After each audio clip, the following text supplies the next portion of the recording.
Gary Edwards influence the writing of High Flying Bird? One of the things that was really thrilling about his work was a friend of mine, very close friend of mine, Andre Holland, who is their executive producer, who put the book in my hand, The Revolt of the Black Athlete. And it was his 50th anniversary when we were starting to write this. And so he put it in my hand, and he was very emotional about it. I don't know if you know this about Andre, but he comes from a athletic background. He played baseball at FSU. And that's actually where he was at school before he then changed into theater or to get his BFA in acting. I think what was important about that moment was here, he was explaining to me basically that by looking at how industry codified its way around athleticism, that the same strictures, the same fissures, the same discrimination that occupies most industry was in this place where black bodies were being used to make capital. And it was stunning. It was stunning to me. I couldn't believe that I had been so naive not to see it before. And so, reading the book, going through pages of it, listening to the conversations on YouTube and in other places, listening to the conversations between Andre and Dr. Edwards really made it important to me to understand and really delve into this movie, not in the flash that we get seen on the sort of the 5-second reel, right? The beautiful, incredible art that is made in the grace of sports. That's great, but that's sometimes used to distract you about, again, an industry that may not be providing for its most valuable players in the way it should. And again, there are outliers to that. We hear more often than not about the huge deals that are going on. The millions and millions of dollars that are being made by player number 1, 2, and 3.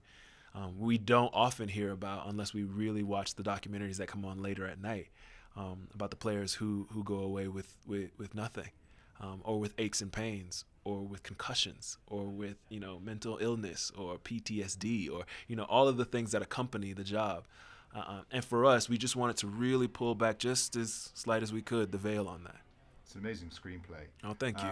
There's also a quote that I kept on thinking as I was watching this film from Dr. Edwards, which was "Dream with your eyes open." Yeah, man.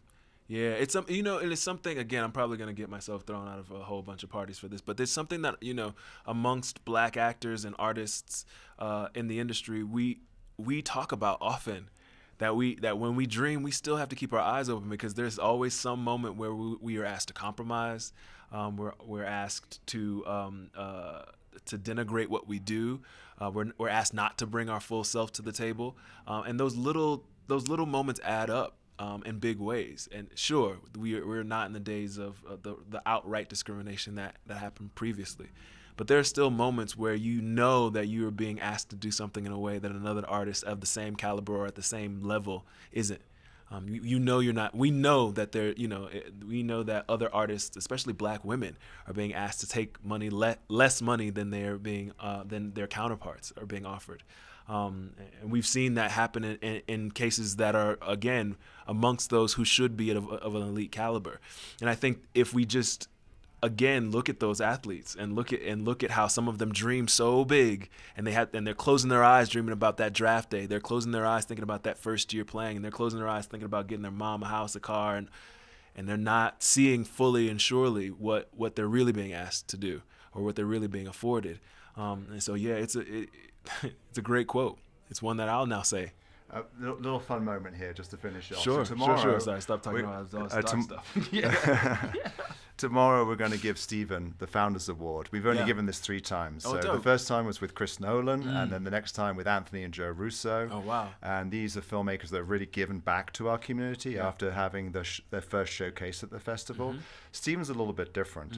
Stephen already had a great showcase at Sundance with Sex, Lies and Videotape. Nonetheless, he has supported and helped launch careers of several Slamdance alumni, and I've got some of their questions for tomorrow when we do a discussion with him. So the question I have for you actually is: do you have a question that you would like to ask Stephen tomorrow when we have that founders discussion? What question would you like to ask Steven Soderbergh? Steven Soderbergh, where is your Instagram page?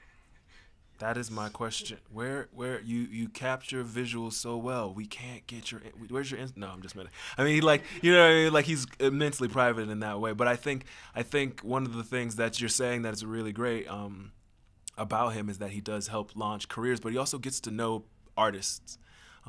My connection to him is through Andre, because they would talk during the Nick. And he didn't have to sort of go, hey, I mean, again, I hadn't won an Academy Award when he decided it was okay for me to write this script that he would shoot. You know, I was still a person who had been doing micro-budget films here and there. And so his ability to do that, I just wonder what feeds that energy, what feeds that that need to sort of, you know, reach out to artists in that way. Not that I should question it, because why look a gift in its mouth? But at the same time, I'm fascinated by the fact that he's hungry to do that. It's a great question. Oh, I'll ask thanks. him that. Okay, cool. Yeah, thanks.